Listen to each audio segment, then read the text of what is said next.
Sharpen all the edges that I hide, I'm a liar. See my body licking up the flames from the fire. They could never kill me, so they seal me even tighter. Who remains without 40 in the strength?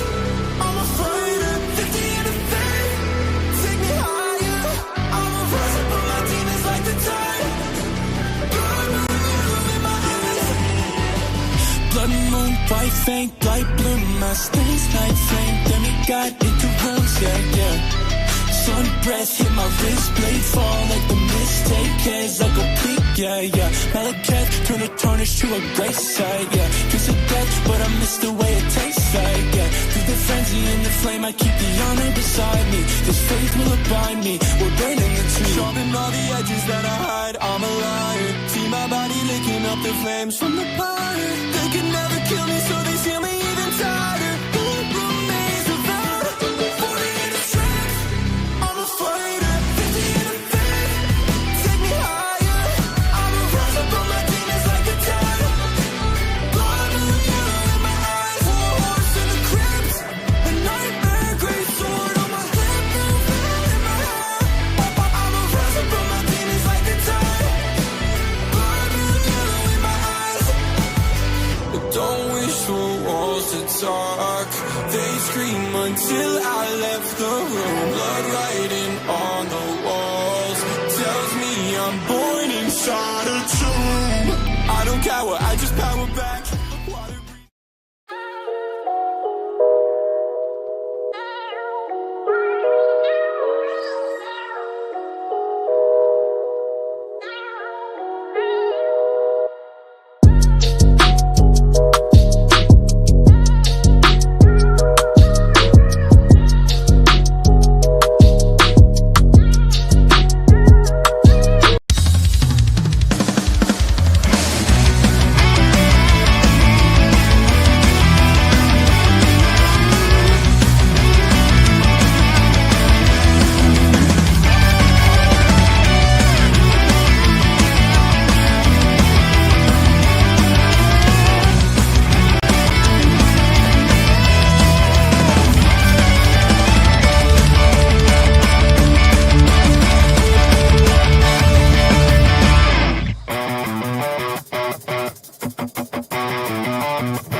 And we are live.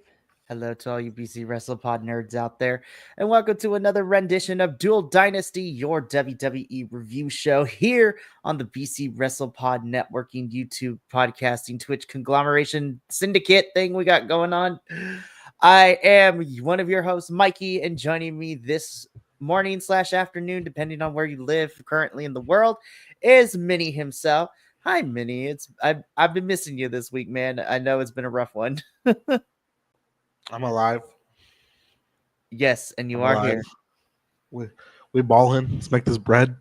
Yes, let's get this dough, yo. Bread. So I am so excited. We got a lot to discuss because a lot of things have went down, and Smackdown just dropped a bombshell too about certain things happening. Like now we're having trade windows, like NBA We're and trading NFL. people. Everybody's fucking hurt. People are breaking up. Like we will get into Two tag teams went heel. Yes, we had a breakup of some sorts of Monday Night Raw. Like we will get into all of that because crazier things have happened. And we also have a lot of news to share as well. But we'll get into all of that. If you haven't done so already, you can follow us all over our social medias. We have a Facebook, Instagram, TikTok, Twitter. We're looking at Blue Sky. We have YouTube. We have Twitch. Download the Next Level app to get all of our stuff in one neat little place. And we also have some merchandise. Yes. So we have some stuff. And of course, stay tuned for later in the show because we are almost at the end of our week for our limited edition Penta El Cero Miedo El Rey Fenix Jazzware Figures giveaway that was started this past Tuesday on our AEW show, and we are still collecting entries, so at some point in the middle of the show we will be doing that as well. All right, let's just get into it because we have a lot to discuss and not a lot of time. So we are just going to start off with Monday Night Raw. I feel like for me personally, this Monday Night Raw was probably the best that we have gotten this year.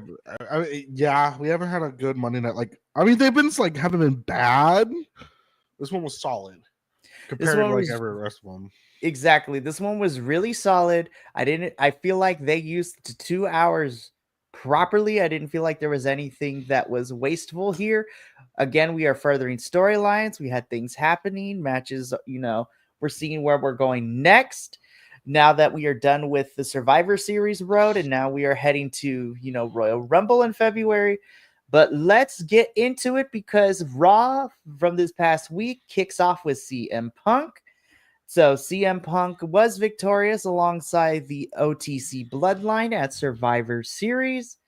And Punk says, he doesn't know what's next for him, that after this War Games match, after Hell in the Cell with Drew McIntyre, he handled his things and now he's going to take care of some personal business. Paul Heyman owes him a favor, which we all know was coming. But, of course, the Rumble's around the corner. He might go to the Elimination Chamber. He's literally building himself up to kind of hint at what his road to WrestleMania is going to look like. But in the middle of this promo, he is interrupted with, "Burn it down." Seth motherfucker Rollins. Yes, Seth Rollins comes out. He gets into the ring.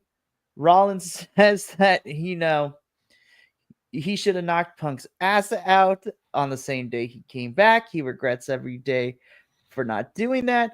Over the year, a lot has gotten in his way. Punk got hurt. Rollins had titles to defend. Bloodlines had to be taken down. And the last time he saw Punk, he was this close to taking a shot, but then he had pity for him. Punk came out of Hell in a Cell with Drew. Rollins had pity for him. That was Rollins. Basically, what Seth is saying is rebuilding up to Seth and Punk looking to have probably a WrestleMania match of some sort or a match down the line. Again, Seth doesn't like Punk. Punk doesn't like Seth. They go back and forth with the verbal jabs, which ultimately ends up with, Seth pushing Punk to the ground. And then this is when everything happens. Officials come out. We have the Usos. We have Sammy, which then Punk goes up the ramp. He leaves, which then transitions into the second half. Mind you, this was like the first 30 minutes of Raw. So between Seth and Punk, then we get Seth, Jay, and Sammy, mostly Seth and Sammy. Seth has issue with Sammy teaming up with Roman Reigns at Survivor Series. And so, if Sammy tells Seth, if you have a problem, we could settle it in the ring, which sets up our He said, I want to team with CM Punk. I wanted to team with you, but you're too damn stubborn. Exactly. Like, can we just say, like, I was pleasantly surprised. I'm like, damn, Sammy kind of led this promo through, and I loved it. This is the Sami Zayn that we know and love, and we want to see more often. So ultimately, Seth and Sammy are having beef with each other. This sets up our main event for Raw later in the evening, Seth versus Sammy. I thought this was a really solid opening segment between the two different ones we got. We are teasing the road to WrestleMania between Seth and Punk and whatever lies ahead for both of them. We have the Rumble coming up. We have the Elimination Chamber in March. And then, of course, we are at WrestleMania in April. So we are getting there. And then, of course, we'll talk about it more when we get to SmackDown. But not only do we have Saturday night's main event happening this Saturday, WWE released saying that they are going to have another one in January. So that's going to be our January pay-per-view, so to speak, if you will, since we don't have an official pay-per-view in January. But yeah, Mini, Seth, Punk, Sammy, what did you think? Is that... Can they fight already? Give us the match. I mean, they did have a match and it was a banger. Dude, I just like this. Like, it was good. I'm excited for the future. That's what we wanted. So it did everything it needed to do. Exactly. I agree with you. I feel like now that we've kind of put Survivor Series builds, now that Survivor Series is said and done, we can now focus on what the remainder of 2024 looks like, and then we look ahead to WrestleMania this year. So, thought it was fantastic. This is great. Loved it. So, we cut backstage. We are in the Judgment Day Clubhouse. Finn and JD are talking to Carlito about, what he did to Damian Priest. Liv comes in with, Dominic Mysterio. And Liv looks at Finn and says, I thought we agreed that you would stay away from Damian. And Finn tells them he did, but Dominic couldn't take care of the issue, so I had to handle it myself. Instead of walking out with the World Heavyweight Championship, Damian is walking around with his arm in a sling, and that if maybe Liv had listened to Finn, she would have won at War Games. So again, we are telling this. That's what I said. So we are continuing to tell this story with Finn saying there are no leaders in Judgment Day, but he is taking the leadership role. And so we'll talk about Dominic because he had something interesting on SmackDown. Because again, with this trade window happening, which we'll get into detail about what that entails, a certain Dominic Mysterio was talking to a certain Nicholas the Prickles Aldis, as Chelsea Green likes to call him. But again, Judgment Day says that they need to listen. If they listen to Finn, they'll win. And then Raquel is kind of like, something don't sit right with me with this whole thing. I would love for Raquel to be the one to be like, call Damian out to the call Finn out to the carpet, so to speak, and be like, something that's not right. You say we have no leaders, but you've been making decisions for everybody. Like, what's up with that? Yeah, what's up with that, Finn? I would love for Raquel to do that. But we cut away from here because we get our first match of the evening, 45 minutes into the show. We have a tag team match, which sees Damage Control, Kyrie and Io taking on the Judgment Day, which is Liv and Raquel. This match doesn't go for very long, so to speak. Raquel is able to hit the Tejana Bomb for the win, so the Judgment Day girls do pick up the victory. And then as Liv and Raquel are beating up on Io and Kyrie, this is my brutality. I sleep, mommy. Yep. Mommy, or as Naomi has now given her the new moniker, a Big Mama. Love you, Naomi. Respect it. Respect it too. Rhea comes down. Liv is quick to get out of the ring. Rhea and Raquel fight. Ultimately, with Raquel getting out of the Riptide. And you know what? Rhea and Liv are not done with each other, but Rhea kept her promise, like she said at the press conferences, that her issues with Liv and Judgment Day are not over, but she is going to be patient and wait because she is not going to stand in Io's way as she is number one contender. But when all that's said and done, Rhea's going to get her hands on Liv, which we'll talk about it when we get to the end because we could talk about what we have so far for Saturday night's main event, and we'll go from there. Because I have a theory. I think Liv is not walking out of Saturday a champion, but we'll talk about that later. So we cut backstage. Gunther is, talking to Kathy Kelly, but Finn walks up. Finn, just starts to tell Gunther and kind of try to get in his head. And then Gunther's just like, pause. I didn't ask you to get involved in my match at the Survivor Series. And yeah, Gunther did he I think he kicked the shit out of Finn for doing it. He's just like, what is happening? Yeah, and so Gunther says in the match, Finn interrupted and Gunther booted him. Yeah, because he could have. Yeah, and Gunther even told Finn, is just like, I didn't need your help. That victory it now has a stain on it, and you're talking about how you won all these opportunities, but your boy Dominic actually deserved one because he's the one that actually pinned Damian, not you, and got a win. So I have some pull as World Heavyweight Championship, so I'm going to talk to Adam Pearce and set this up, which sets up Gunther and Dominic in a non-title match later. Yeah, Finn and Dominic are slowly becoming more at odds because Dominic and Finn are in this, back and forth of who can one-up each other when it comes to making decisions for, the Judgment Day. Judgment Day. Make Dom the leader. Seriously, and I think that's what needs to happen. I think with Finn's obsession with Damian, I think it's going to ultimately cause some big problems down the road for the rest of Judgment Day. And I honestly think that Finn is going to get ousted and Dominic should be the leader of Judgment Day. I think Dominic is ready to lead the Judgment Day group if you're going to continue to have them be this. So we get into our next match. So this is the first round. So last week on Monday Night Raw, I don't know why they didn't announce it on the show, but they showed a video of Adam Pearce saying this before Raw went on air, that we have a Women's Intercontinental Championship and we are doing a tournament to determine who is going to be the inaugural one. So we get our first round triple threat match, which sees, Team Kick herself, Dakota Kai, taking on Shayna Baszler and Katana Chance. I was going to say this. I thought this was a good triple threat.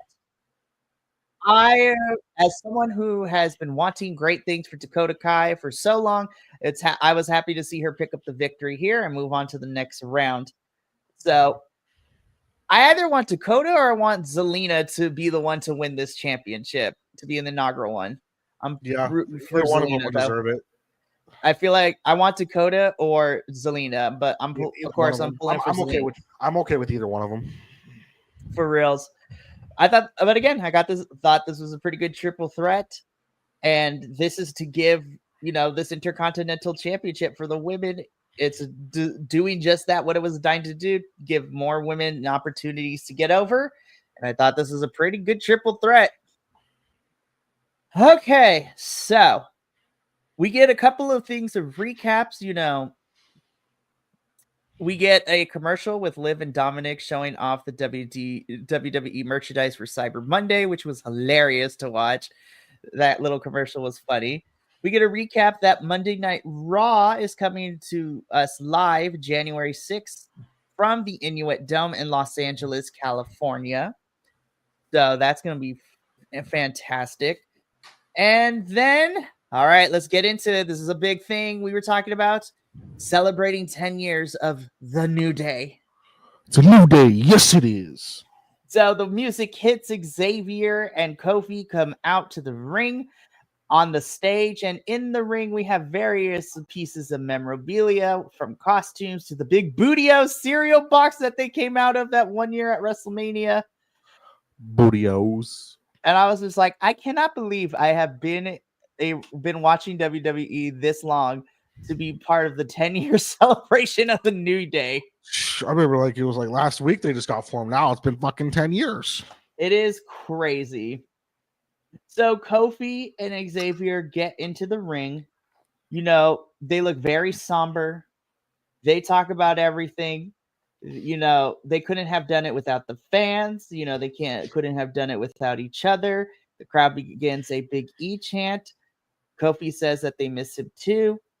And, in light of what has been going down between the two of them, especially what happened on Raw last week, Xavier and Kofi both feel, it's time for the New Day too. And before Kofi can finish, y'all want to go big. And Big E's music hits. I'm just like, yes! Big E is back on my television screen! Even though I'm so sad.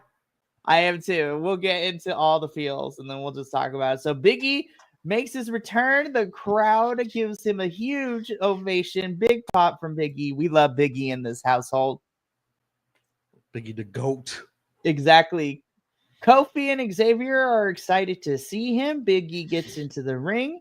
He wishes he was here under different circumstances.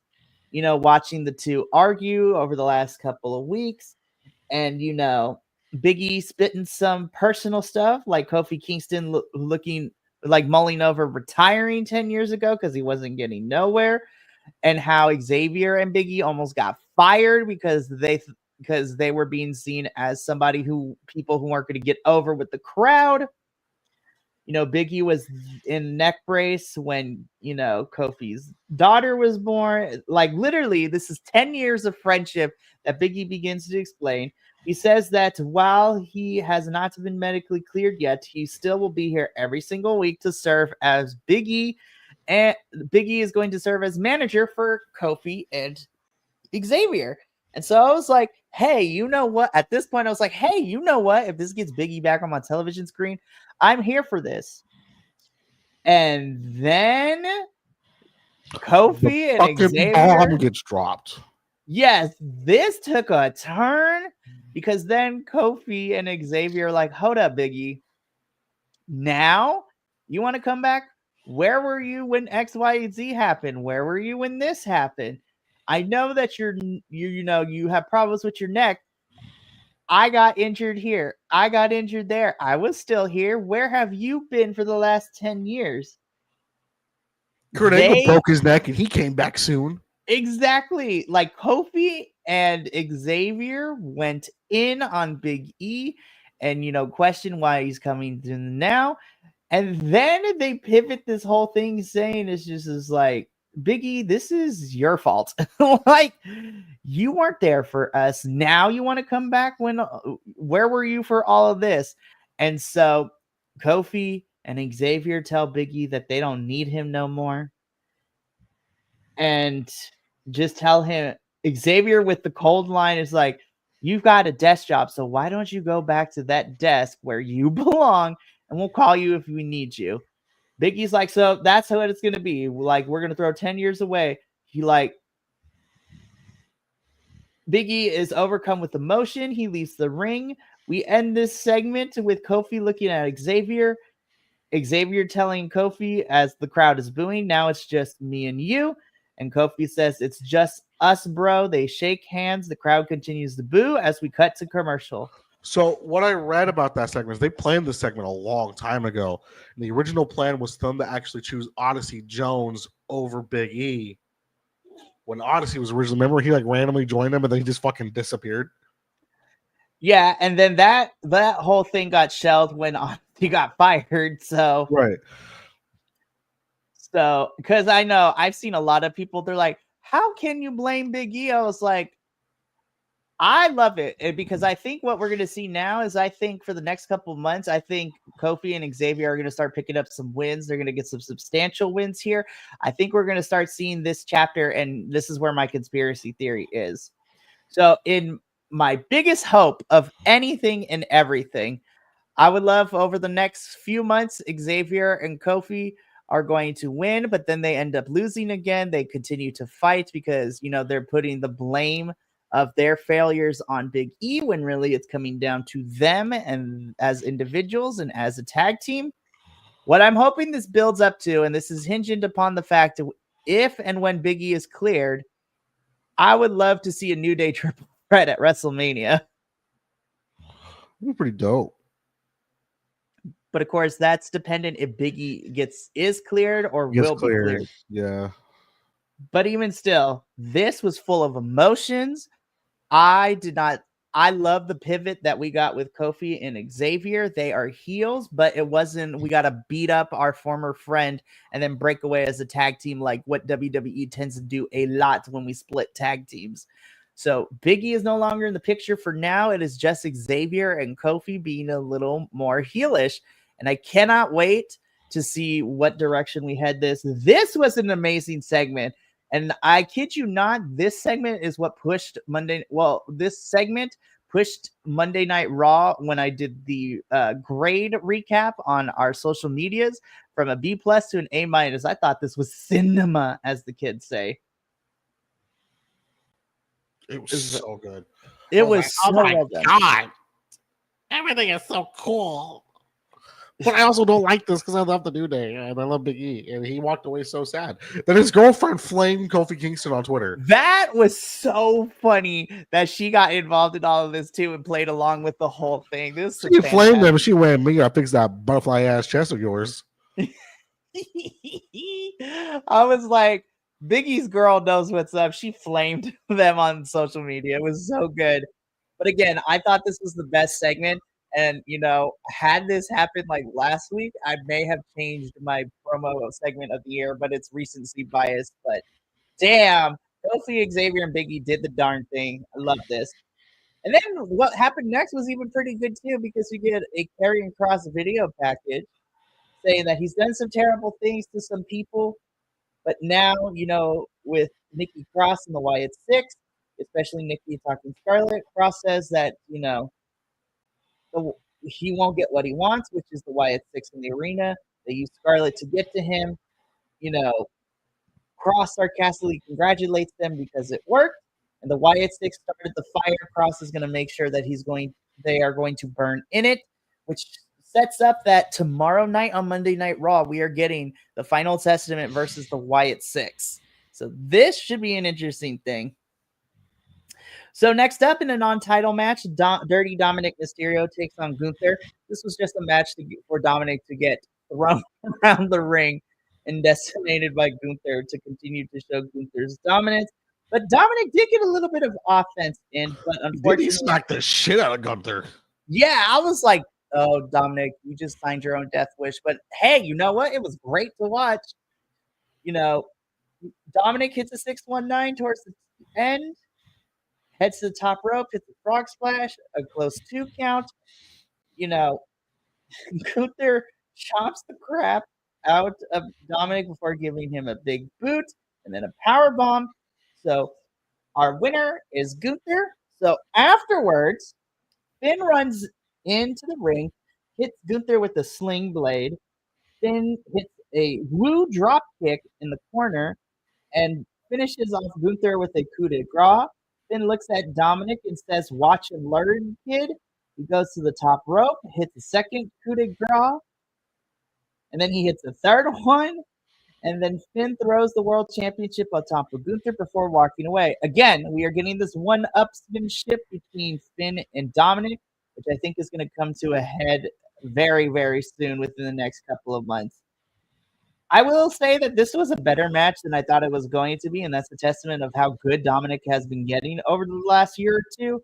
And then I also thought the post-match stuff with Finn coming out to attack Gunther is also really, really good as well, which, fast-forwarding a bit into the show, Finn goes up to Scrap Daddy Adam Pearce, tells him, did you see what I did? When am I going to get my shot?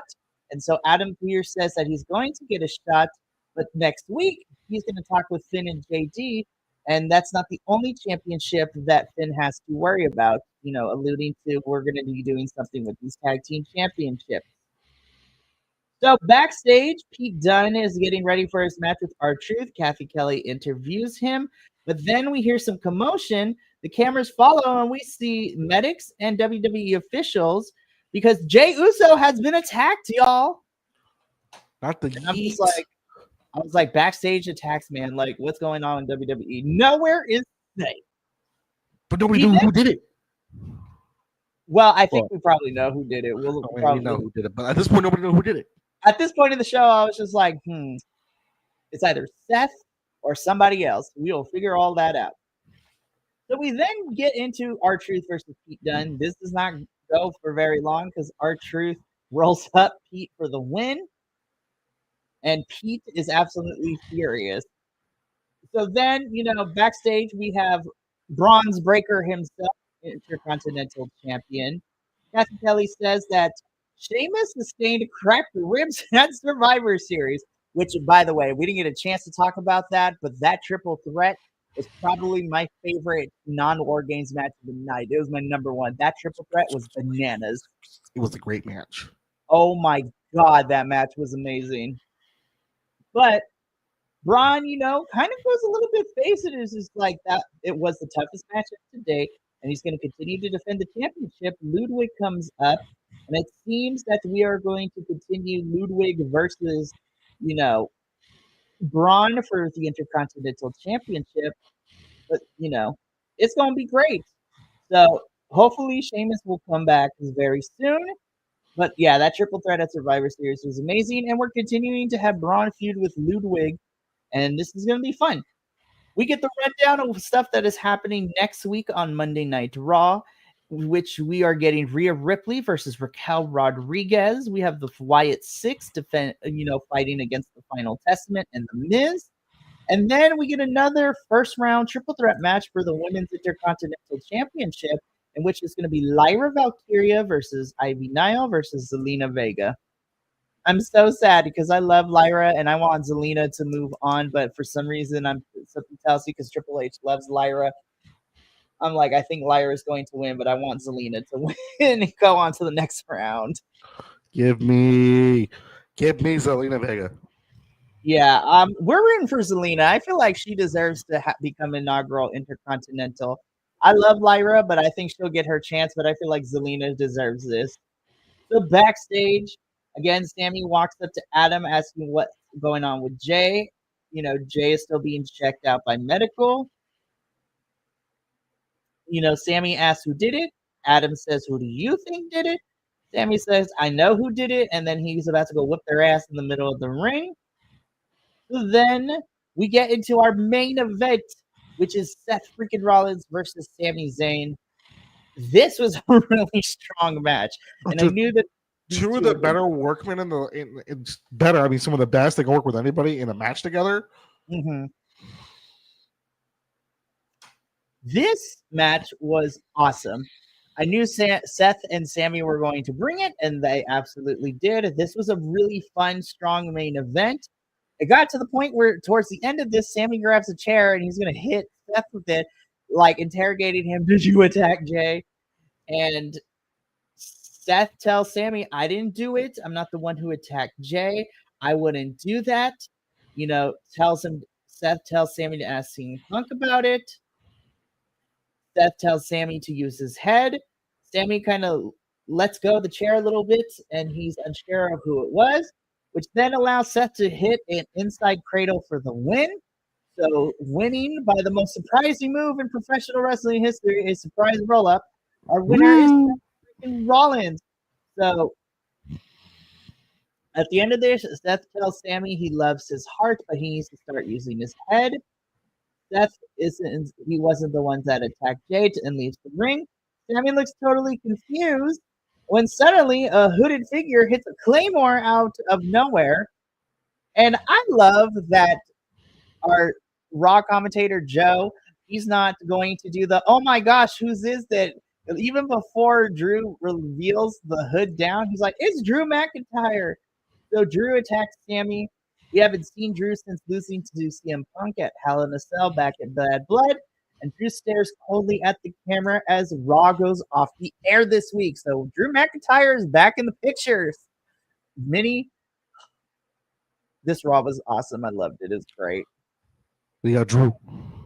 Yes, Drew is back. We might be Seth and Punk are about to do some things. This is about to get nuts. So we are going to leave Monday Night Raw now, but really quickly before we, do all that fun stuff, y'all know what time it is. I believe it is time to do our special little giveaway thing here. So this is the part of the review where, if you've been following us all week, we are giving away a limited edition Jazzware action figure set of Penta El Cero Miedo and Rey Fenix for you to win. So all you have to do is, if you haven't done so already, follow us at BC WrestlePod on Instagram. And then once you do, you are going to message us the phrase of the day to win. And that phrase of the day is this. So follow us on Instagram at BC WrestlePod and message us the phrase Dale, Lucha Bros Dale, in order to be entered into a drawing to win these limited edition figures of Penta and Rey. We will be announcing the winner live on our AEW review stream this upcoming Tuesday. So be there or be squared. Make sure that you enter. And yes, my host, this is also open to you. So if you want to be entered as well, follow us on BC WrestlePod and messages Dale, Lucha Bros Dale. So we will be revealing the winner this upcoming Tuesday. So This is really fun. I cannot wait. This is going to be fantastic. So, yeah. Now that we've done our little ad break for the episode, let's get into Friday Night SmackDown. The SmackDown takes place from Minneapolis, Minnesota, which makes sense. Yeah, Minnesota, which makes sense because NXT had their pay-per-view the following night on Saturday for Deadline. More on that on Wednesday during I our heard that review. was really good. So I will say this. I thought it was a fun show, but it did leave me with a lot of questions, and I felt like some things didn't live up to where we wanted them to, but that's for our review of it on Wednesday. But yeah, I will say though, the Iron Survivor matches were great. The men's was amazing. I wish the women had more because the women's was solid, but it wasn't as exciting as I wanted it to be. And then again, there was just some stuff that we've been teasing that I guess we're not going to do that, but it's fine. But back to SmackDown because we kicked things off after watching Ika Fatu kick Apollo Crews in the face after being shoved by Solo in the cold opening. The American Nightmare, Cody Rhodes, his music hits and he comes down to the ring and he cuts a promo. You know, he talks about his match that he has at Saturday night's main event for the championship against Kevin Owens. And as Cody continues to talk, he is interrupted. I was like, oh, okay. And then I'm like, wait a minute, American Maid's music? What are y'all doing here on SmackDown? I'm like, y'all are on Raw. What is going down? But my question was answered not too long because, you know, as American Maid comes to the ring, Chad Gable gets on the mic and he says that a transfer window is about to open and that there might be a possibility that he might be joining SmackDown. So let's just talk about this right now because I think this is the perfect place too because the rest of it is just Cody and Chad going back and forth, which sets up our main event of Chad versus Cody. But let's talk about this. So this was announced on SmackDown, and upon further investigation, within the next couple of weeks, the GMs of Raw, SmackDown, and NXT are going to be looking at the rosters for all three shows, and they are going to be, you know, trying to figure out what exactly is happening. And you know what? I'm excited. I think this is going to be great. So that means that people are moving to Raw and SmackDown, and people might be coming up from NXT, going over to NXT. Of course, the rumor is the reason they are doing this is because that Netflix wants Cody Rhodes and Roman to be on Raw for Netflix to get those ratings, so everyone's going to get shuffled around. I've seen some people online not necessarily like this because then what is the purpose of the brand split? But I'm like, hey, I feel like this is a good opportunity for some people to be shuffled around. I think some people would do better on SmackDown. I think some folks would do really good in NXT, but you're about to get some call-ups and people moving over. Like, who knows what the final roster is going to look like going into everything for SmackDown and whatnot. So, honestly, I'm trying to figure out. I think because of the rumors are, I think that we're going to see American Made obviously be on SmackDown because given the fact they showed up here. I think because if Cody ends up going to Raw, I think they will move Gunther to SmackDown. And based on what happened at Deadline for NXT last night, I think we're going to see Trick be moved up to main roster soon. I want Oba Femi on the main roster because I want to see him destroy everybody. Ooh, I would love that more than anything. But so, spoiler alert, Obafemi did end up winning the Iron Survivor Challenge, which means he is number one contender. That match is going to happen at NXT New Year's Evil on Tuesday, January 7th, which, you know, spoiler alert, another announcement, that's going to be in Los Angeles. The regular NXT taping is going to be happening in LA, which is the day after the Raw episode, which makes total sense for me. But yeah, so we got people are going to be ending up moving around by the end of 2025. We have NXT's, you know, New Year's Evil special show is going to be a traveling show in Los Angeles. I don't know if I'm going to try to make see that, but we shall see what happens. But again, back to this Cody and Chad back and forth leads into our main event, which then leads into our first match of the evening. Well, actually, backstage, Naomi is talking with Bianca. Naomi tells her that she's going to have to get through her match first, before figuring out what's going on with Jade. Chelsea and Piper come in. Chelsea tells Bianca that she may be, she might be relieved that War Games is over because now she can focus on finding out who took out Jade. Bianca accuses Piper of taking out Jade. Piper says that Bianca, calling her out, and says that, how dare you do this to me? Bianca hits her, which is going to set up the match later in the evening. But now we get into our first match of the night, which is another first round triple threat for the Women's United States Championship, which saw Naomi, Tiffany Stratton, and Elektra Lopez competing against each other. This was a match that got through a commercial break, kind of, which was really nice to see for a little bit, or at least picture in picture. Okay, I get it because she is super popular and super over. But for me personally, I feel like Tiffany did not need to win this match. No, not with the briefcase. No, Tiffany has the briefcase. She can cash in on any championship that she wants.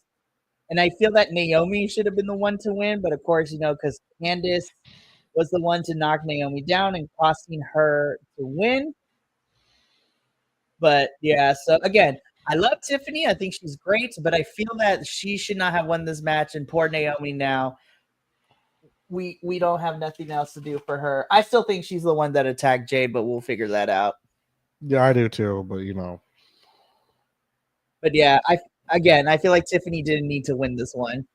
But Tiffany will be moving on.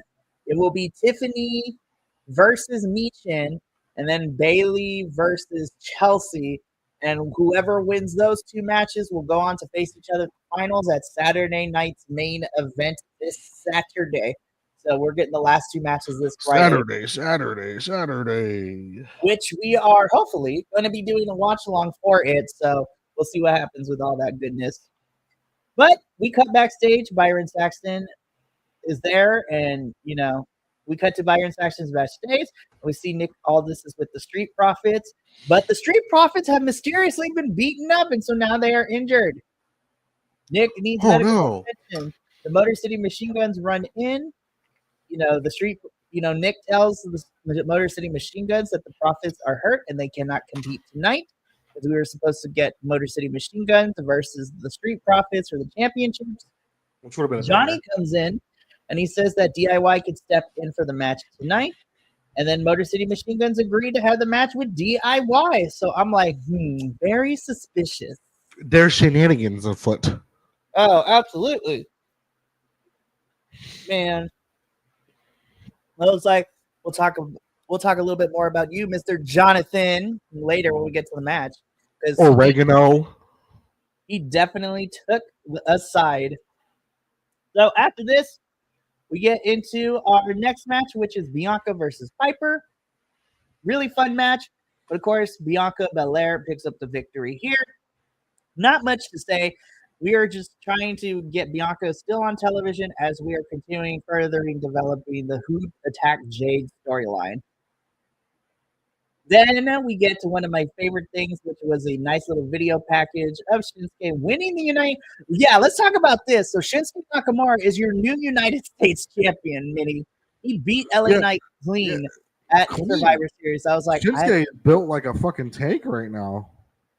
And I'm like, yes, Shinsuke. This is what I want to see.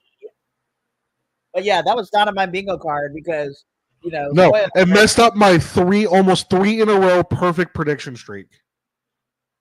I was like, yeah, Survivor Series. I walked out 3-2. I was just like, I did not have Shinsuke winning. But man, Shinsuke is our new United States champion, which makes me super happy. We go to commercial. We come back. Bianca is walking backstage. And in the background, we see Dominic talking to Nick. So I'm like, ooh. So I'm like, Dominic is talking to Nick for something. We might be seeing maybe Dominic gets all of Judgment Day moved to SmackDown. Who knows? It's gonna be interesting.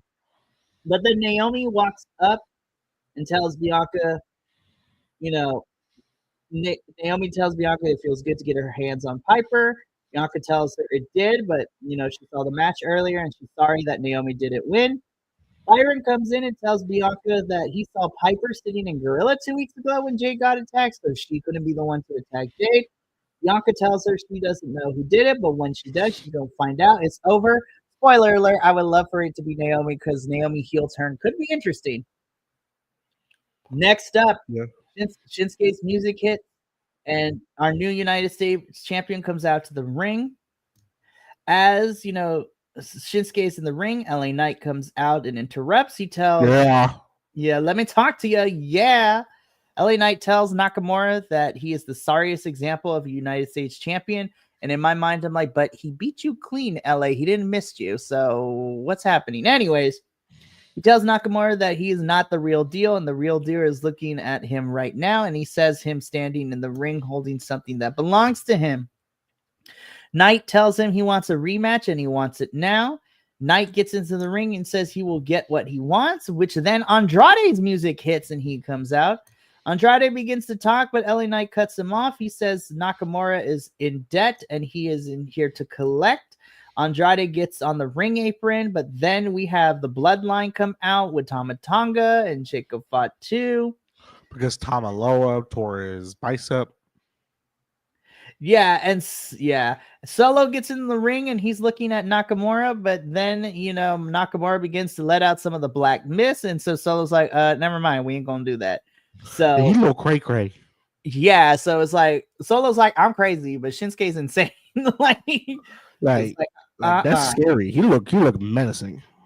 So ultimately, the Bloodline attacks, LA Knight and Andrade. LA gets hit with the Samoan spike. Jacob puts the Ulafala around Solo's neck. Solo cuts his little promo saying that for anyone who thinks the Bloodline is finished or weak, he dares to step up to them. I love you, Solo. Jacob is so great. I love him. But he says that this is what's going to happen if you do, and the Bloodline will take your ass out every single time. Solo says he's tired of people not taking him seriously. So that's the important thing. So, or people or people thinking it's a joke. Solo says that he's still the tribal chief, and the fans begin to boo.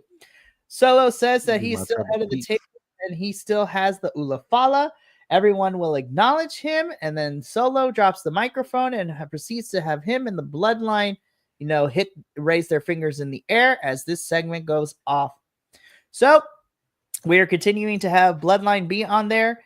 They lost to Team OTC, but they are still going to be destroying fools left and right on SmackDown. Yeah, because the Ulafala is still on Solo, because they haven't officially done like a Bloodline rules, whoever wins gets the Ulafala match yet. I think it's kind of weird that hasn't happened yet. My guess it might happen at the Rumble. But I don't know. But I also read the other day, we had this big thing where The Rock randomly came out and did the whole thing. That was just The Rock on TV. There was no story with it. It was just The Rock on TV. That was it. I honestly don't think we're going to see The Rock until Rumble or even maybe Elimination Chamber, if I'm being quite honest. We probably won't even get him until maybe weeks before Mania. So we'll see with all that. Backstage, DIY are prepping. Tommaso tells Johnny that he didn't forget what he told him last week, and he's still not got an answer. So in this match, Johnny has to make the decision. We get a pre-tape interview of Kevin Owens with Michael Cole in his car. This was great. Michael Cole wants to interview him. That's fine, but he won't show up. If Cole wants to interview him, Cole has to come outside to the arena and he'll be in his car, which we get later in the evening, which was fantastic. Again, Kevin tells Cole that, he's Cody's number one fan, but Cody's, betrayed him and all this good stuff. And it's the same thing that Kevin has been saying, but I love that he is banned from the building. So all of his segments have to be in a car. It is hilarious. That's funny. I'm excited, and I'm gonna be honest. I know this is blasphemous of me to say. I don't think Cody's losing the championship, but I would actually be down for Kevin Owens' title run. Oh yeah, dude. Especially after what happened last time he had the belt with like Goldberg and everything. I'm like, Kevin was not treated right when he was No, the absolutely Universal. not. So, again, I don't think Cody is losing it, but I'm really pulling for Kevin here to pick up this championship. But speaking of championships, we get into our tag team championship match, the Motor City Machine Guns versus DIY, since the Profits are out of commission due to somebody attacking them. I wonder who it was. It's crazy. I thought this was a really fun match. And Jonathan Gargano, you have made your choice, because towards the tail end of this match, while Tommaso was distracting the ref, Johnny low blows Chris Sabin right in the nuts. It was sad. Johnny has made his choice. He is siding with Tommaso, anything by any means necessary to get these championships. And ultimately, DIY pick up the win and are your new WWE Tag Team Champions. So, the insane thing about this, I think this is the first time that both members of DIY were healed at the same time. This is the first time we get a fully healed DIY. Oh, absolutely, which is crazy to me. So Johnny and Tommaso now are both heels, and they are now new tag team champions. So I've seen some people not be too happy with how the championships on tag team championships on SmackDown have been treated, because between Bloodline losing them to, between DIY getting them, to losing them to the Bloodline, to Motor City Machine Guns getting them, and then Motor City Machine Guns only holding them for like 48 days before losing them again. It was their second shortest reign in the Motor City Machine Guns' entire history of winning tag team championships. Right, and I see some people were like, ugh, I hate hot potatoing these championships. That's how you destroy their legacy, yada, yada, yada. And I actually disagree, because at least the WWE Tag Team Championships are being defended regularly, and we have a contention pool of 3 teams on SmackDown who are going for these tag titles, which I'm hoping sets up a triple threat between these 3 teams. Give it to me now. I want a triple threat of some sort. And then I look over at Raw with Finn and JD holding on to the tag team championships. They defended them twice in like 300 days. Twice in almost like 200 and something odd days. I'm like, yeah, I'm not going to complain about SmackDown's tag team division, because at least those things are being defended weekly on a regular basis. They're being used to push storylines. Yes, exactly. So we shall see about all that. So DIY are new tag champs. I am excited. This is going to be fun, which then leads us into our main event of this week's SmackDown, Cody Rhodes versus Chad Gable. This match was amazing, and I would like to shout out Chad Gable for selling like his rent was due when that Crossroads. I'm like, that is how you make the Crossroads look like a legit Shorty G finisher. versus Stardust, brother. Never in my wildest dreams did I imagine that was going to go down. But again, I thought this was a fantastic match. Again, towards the tail end of this, Chad Gable goes for a moonsault, but Cody gets out of the way. In the middle of this, because of the ankle lock, Cody is playing up that his ankle is not in the best shape. But towards the end of this, moonsault, Cody gets out of the way. Chad gets on his feet. Cody hits him with a Cody cutter. Goes for the pin, is the winner. Kevin Owens gets into the ring after this match. He steps up on Cody's foot, but then the officials come in. Cody, rages up. They begin to fight. He throws Kevin on the outside, and he lands a suicide dive on Kevin. Both men are continuing to fight as WWE officials have to break it up. And that is the image that we see as SmackDown goes off the air with these 2 fighting. So, yeah, that was SmackDown. Of course, I'm biased. I'm sad that Naomi didn't get the win, and I feel like that's my only major critique for this week's SmackDown. But overall, I thought the SmackDown was also really great too. We got new champions. We are finalizing, we have our semifinal matches set for the Women's United States tournament. And yeah, so this was this week in WWE programming. So I thought it was pretty fun.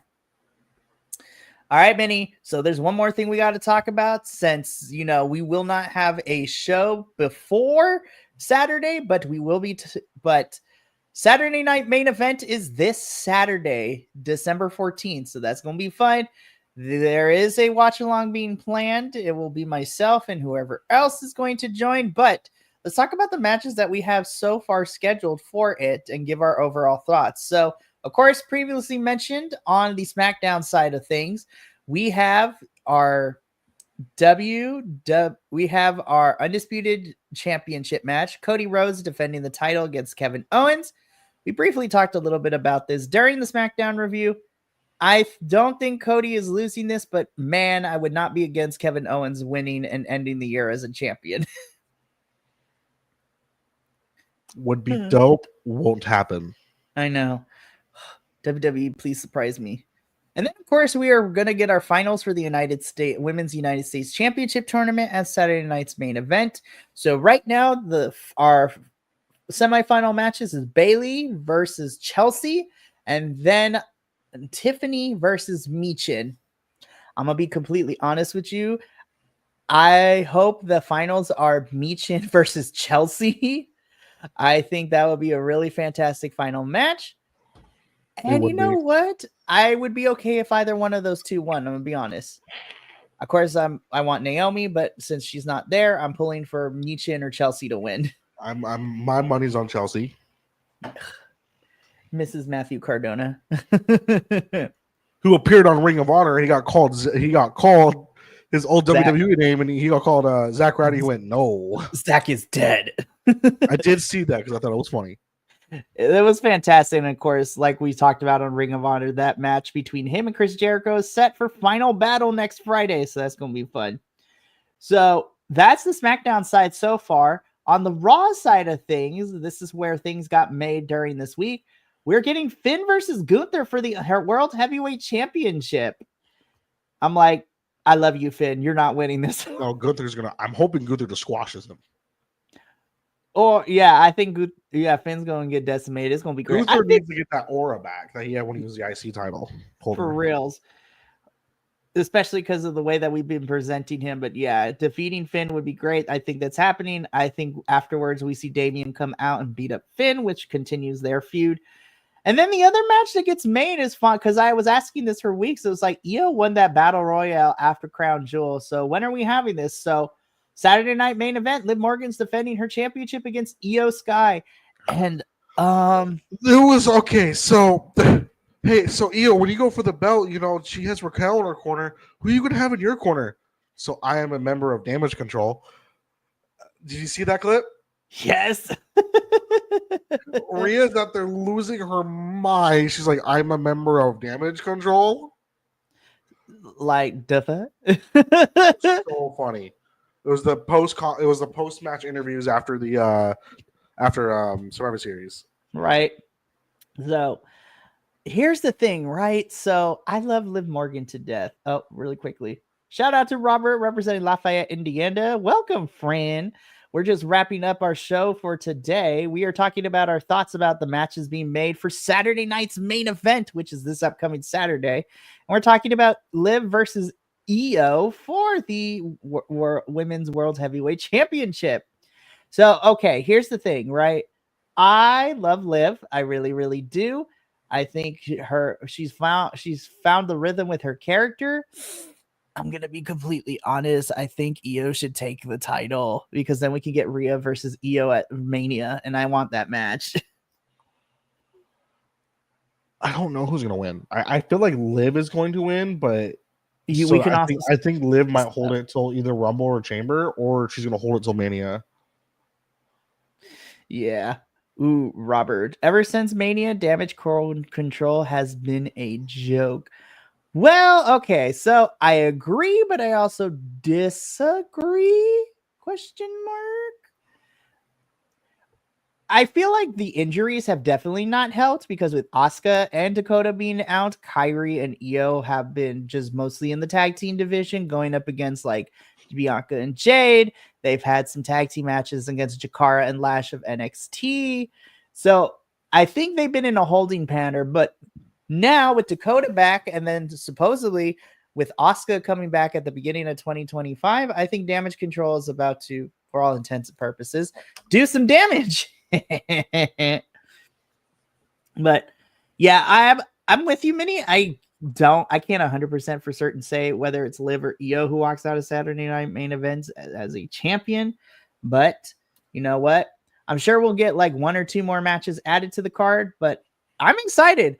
I view Saturday Night's Main Event as like a glorified televised house show, but I still think it's going to be great because we are taking continuity, what's been happening on the shows in there. And as it is reported, there are supposed to be a couple of Saturday Night Main Events happening throughout 2025. As I mentioned, we're getting another one at the end of January, which I am going to treat as like a January pay-per-view for WWE, which is going to be great. But that's going to be it for this week's of, WWE review. Minnie, this was a lot of fun. WWE programming did really well this week. They did. Both shows did really well this week. Raw and SmackDown did really good, and I hope they continue the momentum. So technically, tomorrow and Friday are the go-home Raws and SmackDown before Saturday night's main event. I will be here, and whoever else is able to join me will be here Saturday evening to be doing a live watch-along of Saturday night main event, and that's going to be a whole lot of fun. And then, of course, we are leading into the end of the year for BC WrestlePod, which is coming back. So are y'all coming back later tonight? Unfortunately, no, as this is the only show scheduled for today. But stick around, Robert, and I'm going to give you a quick rundown of what to expect for the remainder of this week so you can come and pop in and say hi. So Tuesday, we have our AEW review show. We are covering this week's Dynamite, Rampage, and Collision as things are getting crazy in the Continental Classic with some surprise upset in that tournament and people winning and losing, and it's fantastic. Then we are skipping a couple of days ahead. Well, actually, the following day on Wednesday, you get a double reviews because we not only are covering NXT Deadline, we are also going to briefly touch upon NXT. So the NXT boys are going to be reviewing Deadline and the NXT show. And then later that evening on Wednesday is our CMLL review show where we are getting close to Wrestle Dynasty, which is the big CMLL, ROH, AEW, Stardom, and New Japan crossover pay-per-view show coming up in a couple of weeks. So I'm excited about all that. We then jump ahead to Saturday as we will be doing a live watch along for Saturday night's main event.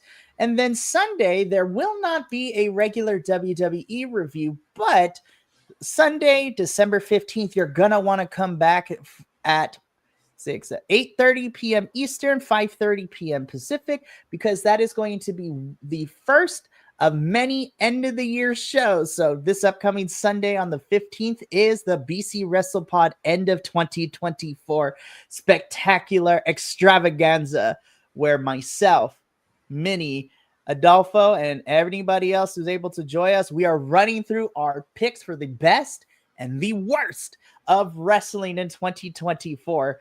So I'm super excited. That's going to be fun. All my hosts are getting their fix finalized, and they have the deadline of this Friday to deliver it to me so I can put together a really fun slideshow of everybody's stuff. But it's going to be a light week for sure, but it's going to be a fun one.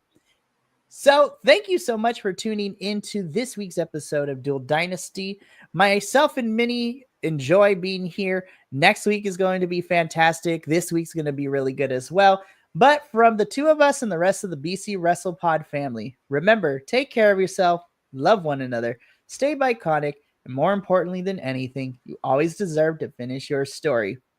We'll catch you Tuesday for the AEW review. But until then, sayonara, adios, and Minnie, it is the beginning of our review week, so why don't you remind the folks on the internet why we do what we do here at BC WrestlePod? Well, Mikey, it's quite simple why we do this. Because we wanted to. Yeah, we do. We'll catch y'all later. Ta-ta for now.